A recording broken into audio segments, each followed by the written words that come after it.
Alors que la croissance française devrait se contracter de 11% cette année, les estimations changent au fur et à mesure que l'on avance dans l'année, eh bien la priorité du gouvernement est celle des conditions du rebond.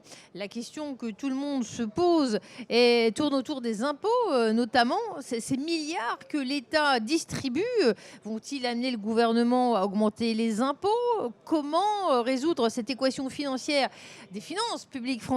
Eh bien, il y a une personne qui a des éléments de réponse, c'est Laurent Saint-Martin, député de la 3e circonscription du Val-de-Marne et bien sûr rapporteur général du budget. Laurent Saint-Martin, bonjour. Bonjour. Merci d'être notre invité. L'AREF est placée cette année sous le signe de la renaissance des entreprises de France sur fond de relance nationale et européenne. En quoi cela fait-il écho à vos travaux récents ? Alors ça va faire écho surtout au plan de relance qui va venir, mais effectivement c'est dans la continuité de ce qui a été fait à l'Assemblée nationale depuis le mois d'avril, c'est-à-dire les budgets rectificatifs pour faire face à la crise. Le gouvernement, la majorité, a su faire face à la situation tout à fait exceptionnelle de l'économie, des entreprises, puisque notre économie a été mise sous cloche, nous avons forcé nos industries à s'arrêter, et donc il a fallu voter des budgets en urgence pour pouvoir mettre en place l'activité partielle, les prêts garantis, le décalage des charges, et donc toute cette activité-là, qui a été la nôtre et la mienne en particulier comme rapporteur du budget, nous allons la poursuivre avec le plan de relance qui sera annoncé le 3 septembre et que nous voterons en loi de finances cet automne. Alors les prêts garantis par l'État, on en a beaucoup parlé, les entreprises, ça les aide beaucoup. Est-ce qu'elles constituent un grand succès ? Oui, le prêt garanti par l'État, c'est un grand succès. D'abord parce que les entreprises avaient besoin de trésorerie à très court terme. Donc là, les banques, et je veux saluer leur travail et leur disponibilité auprès des entreprises pendant toute cette crise, ont joué le jeu, ont accepté de distribuer des prêts parce que aussi l'État, c'est vrai, s'est porté garant à 90%. Donc aujourd'hui, nous avons effectivement des entreprises qui ont pu être sauvées en partie grâce à cet apport massif de trésorerie. Les entreprises vont devoir rembourser à partir de mars 2021, soit pour celles qui le peuvent tout de suite, in fine, soit elles vont devoir amortir leurs prêts sur plusieurs années. Et aujourd'hui, les banques sont en discussion avec le ministre de l'économie pour que tout ça puisse se faire dans des conditions tarifaires tout à fait acceptables pour ne pas aller pénaliser davantage les entreprises sur les années qui viennent. Alors vous dites les banques ont joué le jeu et c'est vrai qu'elles ont fait beaucoup. C'est les remontées que vous avez, vous qui êtes député en circonscription, parce qu'on a toujours des entreprises, des commerces qui semblent avoir du mal non pas à finir le mois, mais à passer l'année là. Oui, vous savez, dans ces cas-là, on entend que les trains qui n'arrivent pas à l'heure. Donc évidemment qu'il y a quelques cas où nous sommes intervenus, nous avons essayé de comprendre, nous avons fait un peu de médiation. C'est aussi notre travail d'élu de terrain, où les banques parfois rechignaient à accorder un prêt garanti par l'État, mais enfin en très grande majorité. Je tiens à dire que les banques ont joué le jeu, ont fait le travail d'octroi de crédit et nous comptons aussi sur elles pour les prochaines années parce que la relance, ça se finance, la croissance, ça se finance et nous aurons besoin aussi du secteur bancaire là-dessus. Alors, quelle était l'idée par rapport à cette dette en quasi-fonds propres, des prêts participatifs qui ne sont pas considérés en bilan comme de la dette? Bref, au niveau du bilan, il faut faire preuve de créativité dernièrement. Oui, c'est vrai que c'est bien beau de dire qu'il y a des PGE, des prêts garantis par l'État et que tout ça, ça sauve notre économie, mais après, les entreprises vont se retrouver face à un mur de dette. Et ici, tous les chefs d'entreprise le savent parfaitement. Donc il va falloir effectivement repenser un peu la structure bilancielle de certaines entreprises, notamment des PME. Alors, attention, le prêt participatif, tout le monde le présente un petit peu comme la solution magique. C'est bien parce que ça rééquilibre la structure bilancielle de la PME. Attention, ça reste un remboursement, ça reste quelque chose qu'il faut rendre à son créancier un jour. Donc, ce qu'il faut aussi, c'est avoir une réflexion de fond sur le réinvestissement en capitaux propres des entreprises.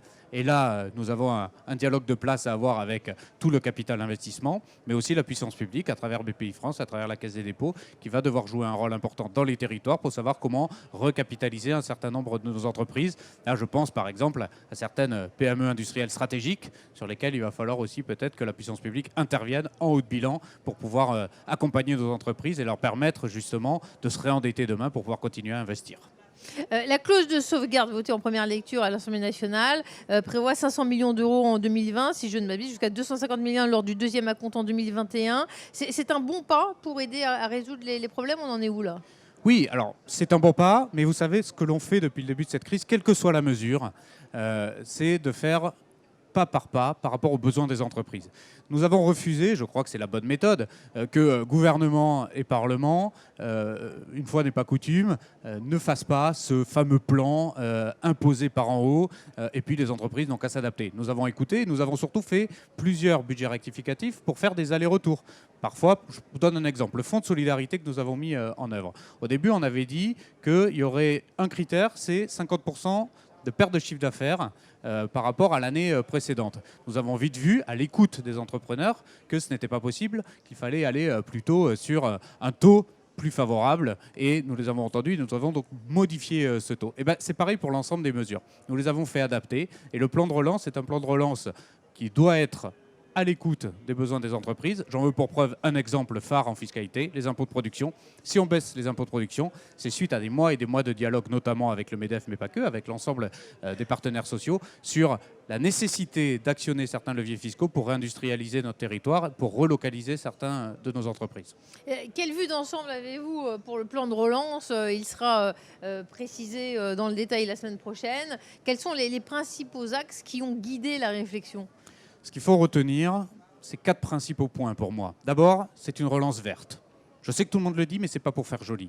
30% des 100 milliards, 30 milliards d'euros, seront consacrés directement à la transition écologique de notre économie. C'est énorme, c'est sans précédent, c'est nécessaire. Et ce n'est pas du greenwashing, ce n'est pas demander aux entreprises de mettre un peu plus de fontaine à eau dans leur couloir. C'est directement repenser leur stratégie pour avoir des marchés de demain décarbonés. C'est repenser leur outil de production pour qu'ils soient moins carbonés. Donc ce sont des vraies transformations internes et de marché que nous allons demander aux entreprises à travers ce plan de relance. Donc la première chose, c'est vraiment une relance écologique parce que l'urgence écologique, elle, n'attend pas et que nous avons une opportunité avec cette sortie de crise et nous devons la saisir. La deuxième, c'est évidemment la souveraineté. Je crois que ce que cette crise a apporté comme évidence aux yeux de tout le monde, c'est qu'il n'est plus possible que autant de médicaments soient produits en Chine. Il n'est plus possible que nous ayons des crises de production quand les échanges sont contraints, comme nous avons pu le voir. Donc, là encore, impôt de production, c'est un exemple parmi d'autres, mais nous devons relocaliser nos industries. Donc la souveraineté, comme l'a très bien dit Geoffroy Roux de Bézieux, n'est absolument pas l'antonyme du libéralisme ou du libre-échange. La souveraineté, c'est juste la puissance économique retrouvée dans notre pays. Et puis, il faudra aussi plus de moyens dans les compétences, la formation, notamment la formation longue durée. Et puis plus de solidarité, je crois que nous avons besoin de sortir de cette crise en ayant bien pris soin que les plus fragiles d'entre nous soient bien protégés.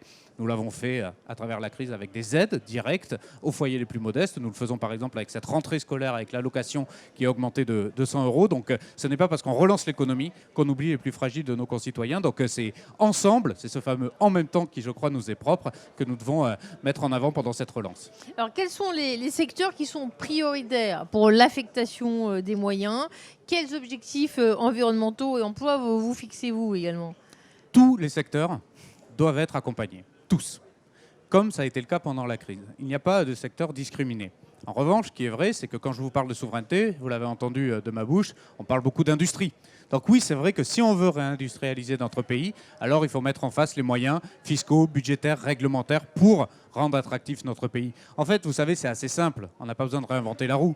Si on veut que des entrepreneurs reviennent en France, il faut leur donner un modèle d'attractivité à peu près comparable à ses voisins, ni plus ni moins. Là encore, la France ne va pas devenir un paradis fiscal demain. On veut juste rendre la France attractive. Je crois que Paris Europlace est là aussi sur ce campus. Je crois que tout le monde sera d'accord pour dire que si on veut faire revenir des entreprises, si on veut faire revenir des emplois qui ont été trop souvent délocalisés, il faut tout simplement remettre les conditions. Et ça, c'est vrai pour tous les secteurs, mais particulièrement pour le secteur secondaire. On est dans une période exceptionnelle, à crise sanitaire exceptionnelle, moyens exceptionnels, et en même temps, ça donne des chiffres qui concernent les grandes masses de l'économie française qu'on n'a jamais vu. Des déficits budgétaires, dette publique, ça explose, on est sur des ratios spectaculaires. Donc, étonnant de voir un reporter du budget aussi souriant que vous, avec des chiffres comme ça sur les épaules.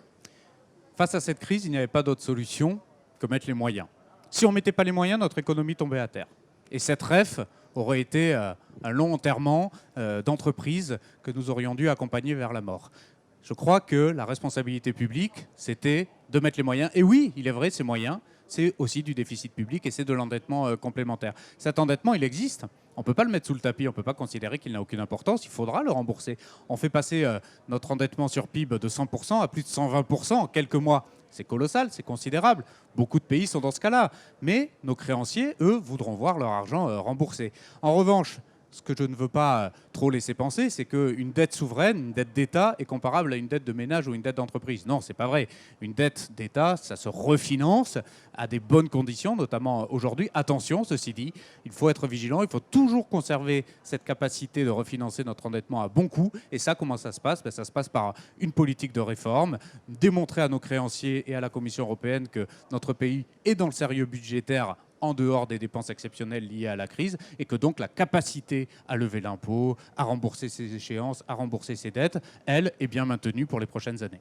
Il y a d'un côté le plan de relance français, d'autre part le Green Deal européen. Tout cela semble aller dans la bonne direction, sur les bonnes pistes.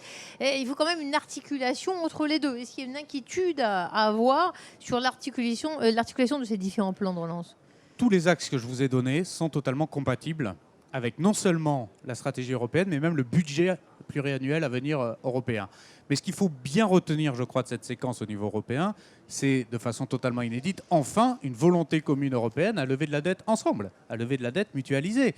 On l'oublie un peu rapidement, mais c'est un précédent politique et économique absolument sans précédent. C'est un grand pas vers un fédéralisme européen que moi j'appelle de mes voeux. Et nous avons, malgré la réticence de quelques pays, nous avons réussi à lever de la dette par l'Union européenne. C'est totalement inédit. Et ça va amener demain à une initiative intéressante qui va être lever des ressources propres. J'ai entendu aussi Geoffroy Roux de Bézieux parler de la taxe carbone aux frontières. C'est un bon exemple de ressources propres pour l'Union. Et donc nous avons profité de cette crise, je n'hésite pas à utiliser le terme, nous avons profité de cette crise pour faire des grands pas, des pas de géant dans la construction européenne, et c'est heureux. On parlait de fiscalité en ouverture. Est-ce qu'il y a des craintes à avoir?